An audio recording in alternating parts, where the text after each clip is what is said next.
Robert Redford has long been admired for his near-flawless career and his ability to choose roles with precision and purpose. He built a reputation as a thoughtful, discerning actor who rarely made missteps. Yet even a Hollywood legend is not immune to regrets. In 1980, Redford starred in a film that at first glance seemed destined for greatness as a project with all the right elements on paper, but the reality was far different. What began with promise turned into something he would prefer to erase from memory. Those close to him claimed the root of the problem could be traced back to one person in particular, her, whose presence shaped the entire experience.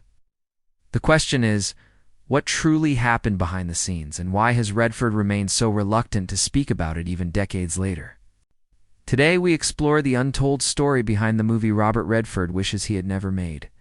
The making of Robert Redford. Robert Redford entered the world on August 18, 1936, in the sunny coastal city of Santa Monica, California. His early life was rooted in modest beginnings. His father started out as a milkman before moving into a career as an accountant, while his mother dedicated herself to running their home. Growing up in a working-class neighborhood, Redford experienced a childhood that, while blessed with California sunshine, was not without challenges. School proved to be a tricky path for young Robert. Teachers recognized his intelligence, but they also noted his stubborn streak. He often clashed with authority figures and struggled to follow rules. Beneath this, however, was a deeply creative spirit, a spark that his mother in particular nurtured. Tragically, she passed away when Redford was still a teenager. Her death left a profound mark on him, shaping his more private, introspective nature as he grew older. Even as a boy, Redford felt different from those around him, a sensation that followed him into adulthood and subtly influenced both his art and the way he navigated the film industry, rebellion, discovery, and the path to acting as a young man. Redford entered a rebellious phase. He briefly attended the University of Colorado but quickly dropped out, hindered by poor grades and an overindulgence in partying. Seeking something more, he traveled through Europe before returning to the United States to enroll at the American Academy of Dramatic Arts in New York. Here, he began taking acting seriously, while also studying painting at the Pratt Institute. Although his talent for visual art was real, it was the stage that ultimately captured his passion. His first significant breakthrough came in the early 1960s, with Neil Simon's Broadway hit Barefoot in the Park. Redford's performance, filled with natural charm and effortless style, caught audiences' attention. From there, television work followed, anthology series, dramas, and guest appearances that showcased his thoughtfulness and reliability. He quickly became known as a serious actor committed to his craft. The breakthrough. Butch Cassidy and the Sundance Kid. Everything changed in 1969 when Redford was cast as the Sundance Kid opposite Paul Newman in Butch Cassidy and the Sundance Kid. The pairing was electric. Newman's easygoing, mischievous charm perfectly complemented Redford's quiet, intense screen presence. Audiences adored them, and Hollywood took note. Practically overnight, Redford transitioned from a rising star to a household name. The success of Butch Cassidy led to a series of career-defining roles. He starred in The Way We Were alongside Barbra Streisand, reunited with Newman for The Sting, which swept the Oscars, and delivered a memorable turn as journalist Bob Woodward in All the President's Men. These performances displayed his range, seriousness, and ability to carry films that blended entertainment with deeper themes. Publicly, he became the golden boy of Hollywood, handsome, talented, and effortlessly charismatic. Privately, however, Redford was far more calculated and in control than that easy image suggested. The perfectionist behind the image, Redford's ambitions extended far beyond acting. He immersed himself in every stage of filmmaking, scrutinizing scripts, shaping characters, even influencing editing decisions. Sometimes he would re-edit scenes himself, or recommend changes that altered the tone of a film. To some collaborators, this was evidence of his deep dedication to storytelling. To others, it came across as controlling or overstepping his role. His selectiveness in choosing projects became legendary. He turned down numerous high-profile roles if he didn't believe in the story or trust the creative team. While Hollywood often chased box office hits, Redford pursued meaning and artistic integrity, yet his perfectionism sometimes bred conflict. Producers who wanted to speed up schedules or adjust his vision met resistance. Directors occasionally found him challenging because of his strong opinions and unwillingness to compromise. Co-stars accustomed to a relaxed set sometimes found his preference for structure frustrating. Still, his discipline and instincts paid off. When he stepped into directing, his very first film, Ordinary People, earned him an Academy Award for Best Director. This was proof that his attention to detail was not a hindrance, but a driving force behind his success. Love, marriage, and personal struggles off-screen. Redford's life was equally complex. In 1958, long before stardom, he married Lola Van Wagenen, a Mormon from Utah who provided him with stability and unwavering support as he built his career. Ow. They had 4 children, though one died in infancy, a loss that weighed heavily on them. Both. In those early years, their partnership was strong. Lola managed the home and children while Redford focused on his work. But fame altered the dynamic. After Butch Cassidy, Redford's schedule exploded with films, publicity, and travel.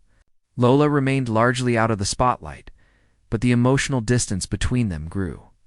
Rumors of infidelity surfaced, though Redford rarely addressed them. Increasingly private nature and emotional guardedness further strained the marriage.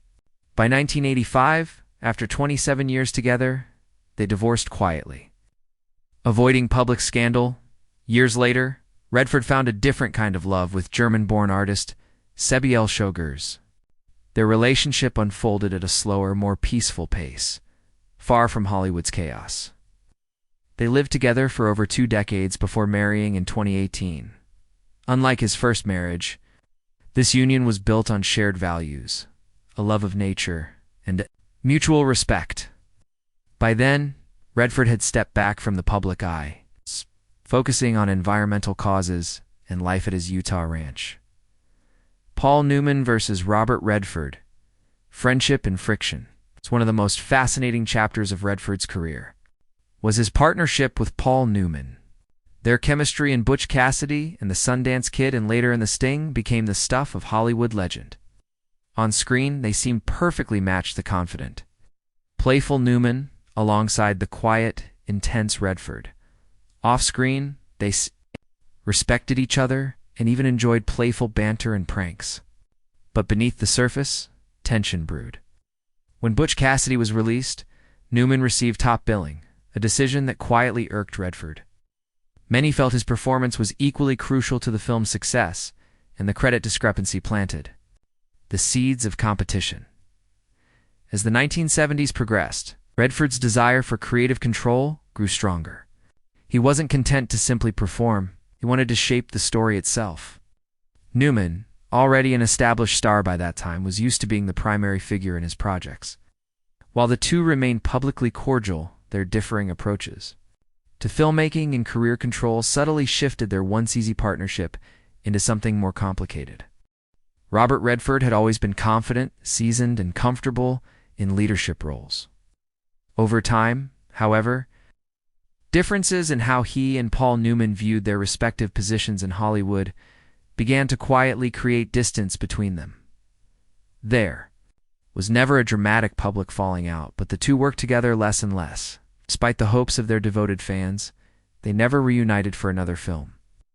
Behind closed doors, their once close friendship became more formal and reserved. In public, they still spoke warmly of each other, expressing admiration and respect in interviews. Yet privately, they no longer spent time together as they had in their earlier years. Redford would later acknowledge that their friendship had simply drifted apart, shaped by the demands of life and their separate career paths. When Newman passed away in 2008, Redford honored him with heartfelt words, calling him both a great friend and a brilliant actor.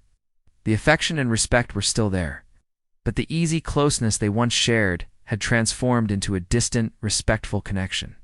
Their partnership left behind 2 unforgettable films, but the friendship itself did not survive in the same way.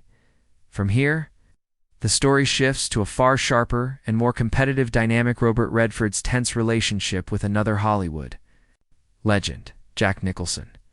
Feud with Jack Nicholson in The 1970s. Robert Redford and Jack Nicholson stood among the most celebrated names in Hollywood. Both were leading men, but their personalities could not have been more different. Redford embodied calm precision, polished professionalism, and control, while Nicholson was loud, unpredictable, and charged with an untamed energy. They were never openly hostile toward each other, yet there was a visible tension rooted in their opposing approaches to filmmaking, one defining moment in their quiet. Rivalry came when both men were contenders for the role of Jay Gatsby in the film adaptation of The Great Gatsby, based on F. Scott Fitzgerald's classic novel. It was one of the most coveted roles of the decade.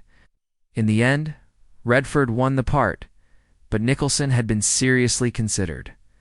Reports at the time suggested that Nicholson was frustrated over losing the role, particularly to Redford, whom he allegedly viewed as too stiff and lacking emotional range for such a complex character. The tension didn't stop there. Redford had little appreciation for Nicholson's on-set behavior, preferring rehearsals, order, and careful planning over surprise improvisations. Nicholson thrived in chaos, often changing lines or altering a scene's energy without warning something. Directors sometimes loved, but Redford found disruptive and unprofessional. To make matters worse, Nicholson was rumored to have made private remarks mocking Redford as wooden and overly serious. Redford never responded publicly, but those who knew him well said he deliberately kept his distance from anyone who disrespected him. The truth was that Redford and Nicholson represented two fundamentally different acting philosophies.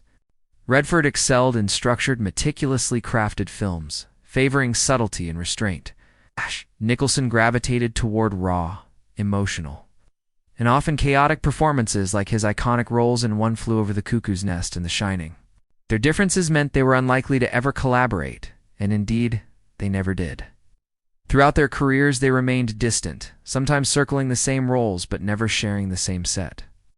Redford may have avoided direct confrontation, but he had no hesitation in walking away from working with actors who clashed with his style, Nicholson included.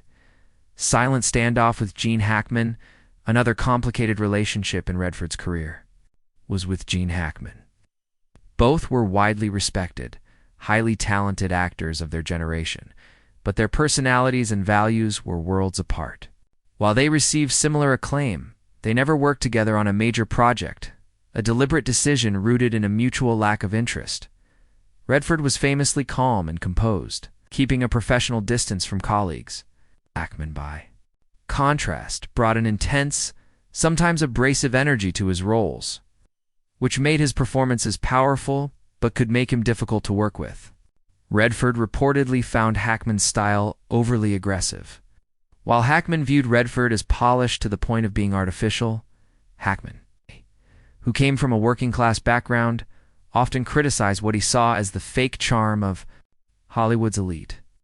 While he never called Redford out by name in interviews, those close to him believed Redford was one of the actors he considered cold and controlling. Redford reportedly offered Hackman roles in films he directed, such as A River Runs Through It and Quiz Show, but Hackman turned them down, saying he disliked the tone of Redford's projects and preferred grittier, more emotionally raw material. Hackman also had little patience for the Hollywood social scene awards shows, networking events, and industry politics which Redford, despite being more private than most stars, remained deeply connected to through his festival, awards, and industry influence. To Hackman, Redford symbolized the very Hollywood establishment he avoided. There was no public fight between them, only a quiet, enduring distance. They admired each other's talent from afar, but had no desire to collaborate. It wasn't a matter of one single incident, just two strong-minded professionals who never connected on a personal or creative level. Robert Redford and Barbra Streisand, on-screen magic. Off-screen tension, Redford's most famous romantic pairing came in the way. We were opposite Barbra Streisand. On-screen, they delivered one of the most memorable love stories in cinema history. Off-screen, their working relationship was far from warm. From the start, Streisand, deeply involved in the film's development, pushed for Redford as her co-star, believing he was the only actor who could match her on screen. Redford, however, was hesitant. He feared the movie would become too centered on Streisand, known for her strong personality and creative control. He didn't want to be overshadowed or play a secondary role in what might turn into a vanity project. Redford only agreed to join after certain conditions were met, including script revisions that gave his character Hubble Gardner more depth and balance in the story. Streisand publicly agreed. But this early negotiation set the tone for a tense collaboration. During filming, their differences became clear. Streisand liked emotional intensity, frequent improvisation, and dramatic shifts in tone. Redford preferred subtlety, control, and sticking to the script. He disliked repeating scenes with varying emotional extremes, while she thrived on experimenting. Redford found her exhausting. She found him distant and emotionally closed off. Despite the tension, the film became a huge success, with audiences convinced their chemistry came from genuine romantic connection. In truth, it was the result of two strong-willed professionals, pushing through their differences to create something unforgettable. Why they never reunited after the film's 1973 success. Streisand hoped to work with Redford again, whether in a sequel or a new romantic drama. She actively pursued the idea for decades, pitching scripts and revisiting the idea multiple times. Redford, however, politely declined every offer, saying one film was enough to Streisand. The refusal felt personal, as she had invested so much of herself in the project and their on-screen relationship. She later admitted to feeling hurt and disappointed, saying she never truly understood why he wouldn't collaborate again. Redford, for his part, explained that while he respected her talent, the working process had been too exhausting for him. To repeat, they continued to speak respectfully of each other in public. Streisand praised Redford as the perfect Hubble, while Redford called her gifted and emotionally powerful. But their mutual admiration was balanced by clear emotional boundaries, ensuring that The Way We Were would remain their one and only shared project.